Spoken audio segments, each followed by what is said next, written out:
The last episode of Season 1 of The Bad Batch is out, and we insist that you watch it before you watch this video, as there obviously will be spoilers. Blind allegiance may make you a pawn, but this is an order you're gonna want to follow. Star Wars The Bad Batch ended its first season in a way that lesser shows would be afraid to do.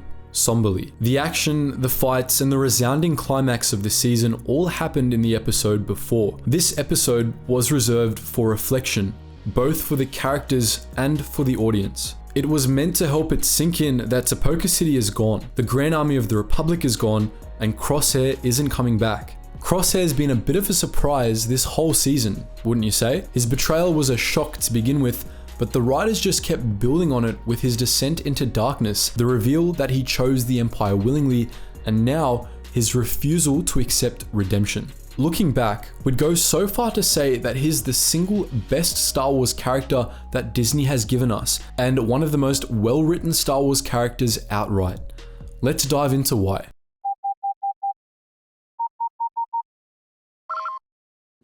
Attention, Sergeant on deck! Last week, we talked about why it was such a great writing choice for Crosshair to have removed his inhibitor chip and stuck with the Empire anyway. It completely recast his character, making him much more interesting than he was previously. Pawns without full control of their actions don't really make for good characters, but characters that knowingly and willingly do evil things make for far better storytelling. One of the reasons we celebrated this writing choice last week was because it would give Crosshair's redemption, if he would get one, a lot more weight. There would be no moment where he just goes back to normal and all is forgiven. He and the rest of Bad Batch would have to come to terms with what he's done. If you asked us what we thought was going to happen to Crosshair in this episode, we would have predicted one of two things. The more likely route we thought the writers would take was laying the groundwork for Crosshair's redemption, having him make the choice to ditch the Empire, and then leave the work of reconciling him with the others to Season 2. The other likely fate for Crosshair was a trope that Star Wars relies on a whole lot: redemption via sacrifice. We saw it with Anakin Skywalker, and we definitely didn't see it in a theoretical sequel movie that assuredly wasn't actually released. Both of those would have been easy ways out for the writers. Methods to move Crosshair back into the fold without wrecking his character. We never would have guessed that they weren't going to give him that moment of redemption at all, and that, in the end, he would still choose the Empire. This episode made perfectly clear that Crosshair isn't a clear-cut character. Some of you pointed out in the comments of our last video that Crosshair might have gotten his chip removed after he got blasted by that ion engine earlier in the season, which is to say after he committed the worst of his crimes. But Crosshair did some pretty cold-blooded things on Ryloth after that, and this episode has shown pretty clearly that even if he didn't have free will when he ordered civilians to be murdered, he was absolutely on board with that sort of thing. Even as Tipoca City, his home, burned and sank to the bottom of Kamino's oceans, Crosshair defended the Empire's actions, accepting the destruction of the city as what needed to be done. Crosshair's loyalty to the Empire, his support for it in spite of all the horrible stuff it stood for, remained intact even after the Empire tried to kill him. At the end of the day, it's still all he has to give him purpose. He's not as steadfast in his loyalty to the Empire as he once was, and it was clear at the end of the episode that his recent experiences with Omega and the Bad Batch are casting doubt on his convictions. But if you've ever tried to change someone's mind about politics or religion before, you know that you can't just change someone's deeply held beliefs. It takes time and a lot of reflection for people to change their most fundamental views. Such is the case with Crosshair. Though he'd never admit it, he's still afraid of what leaving the Empire would mean. It would mean questioning everything he is and everything he's ever done, and he's just not ready to do that yet. That's why he sits around and waits for the Empire's scouts to come pick him up, as if he didn't just spend a whole episode working for the enemy. I mean, let's be real here. There's no way in hell Admiral Rampart is just going to let him get off for failing to stop the Bad Batch. He's gonna have an execution to worm his way out of, odds are. Crosshair probably knows this too.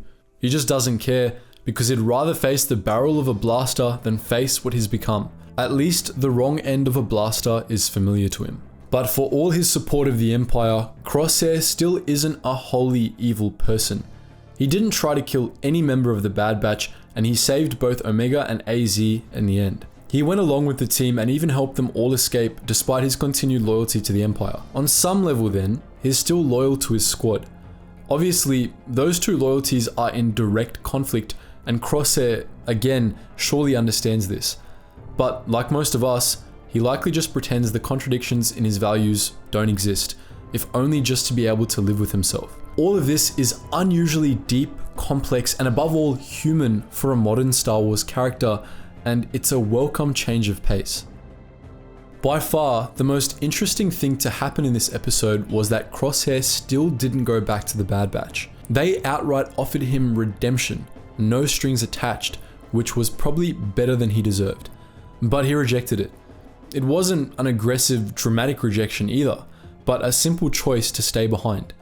Now, let's face it, they're probably going to redeem Crosshair sooner or later, but they've made it clear that his character still has a ways to go before that happens. That's really a writing decision to be praised. Redemption is a major theme in Star Wars. In other news, the sky is blue.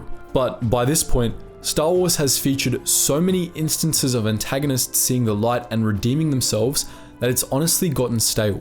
Wrongs are forgiven too quickly and too easily, and characters switch sides like nothing happened at all. With Crosshair though, it's become clear that the writers are going to approach redemption differently this time.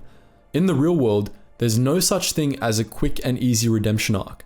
People grow in character and atone for their wrongs gradually, if they ever do so at all, and it's always a long and difficult road. It seems like such a road is what lies ahead for Crosshair, and that's the way it should be, honestly. Crosshair's done some awful stuff and doesn't deserve a free pass.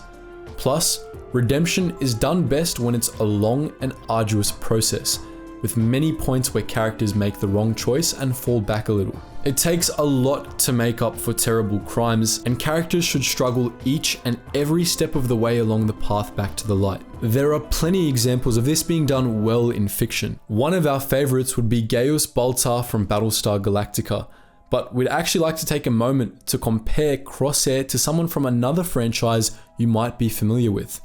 Be forewarned, if you haven't watched or haven't finished Avatar: The Last Airbender, skip ahead to the time shown on the screen. Avatar just so happens to be another show that Dave Filoni worked on, albeit only for the first season.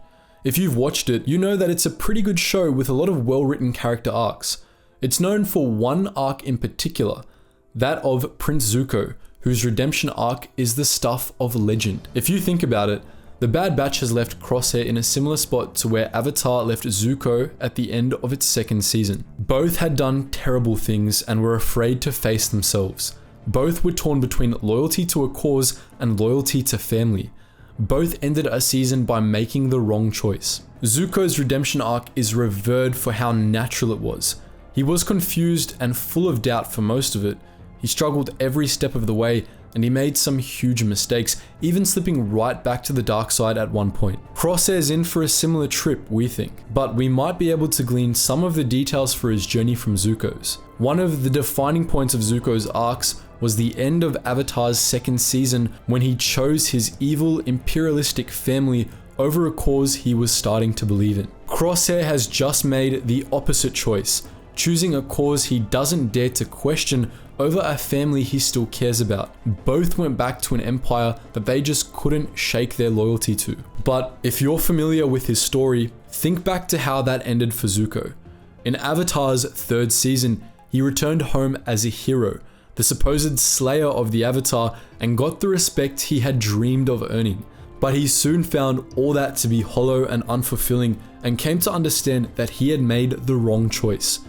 We wouldn't be surprised if the Bad Batch will head in a similar direction. Perhaps Crosshair will greet the Imperial Scouts with a false story of how he finished off the Bad Batch and will be allowed back into the Imperial ranks. Perhaps he'll come to terms with how hollow service to the Empire really is, and perhaps he'll make the choice to break away at last as his lies start to unravel. In the end, maybe he will choose family over the Imperial cause, seeing that they give him more of a purpose than the Empire ever could. That's just a theory, of course.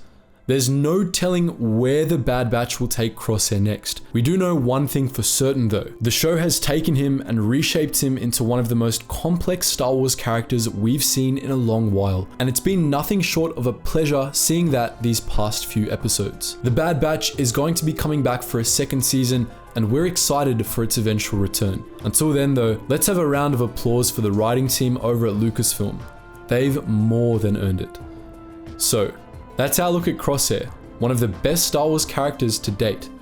But what do you think? What were your thoughts on the finale? Let us know all that and more in the comment section below. As always guys, thank you so much for watching, and I hope to see you in the next video.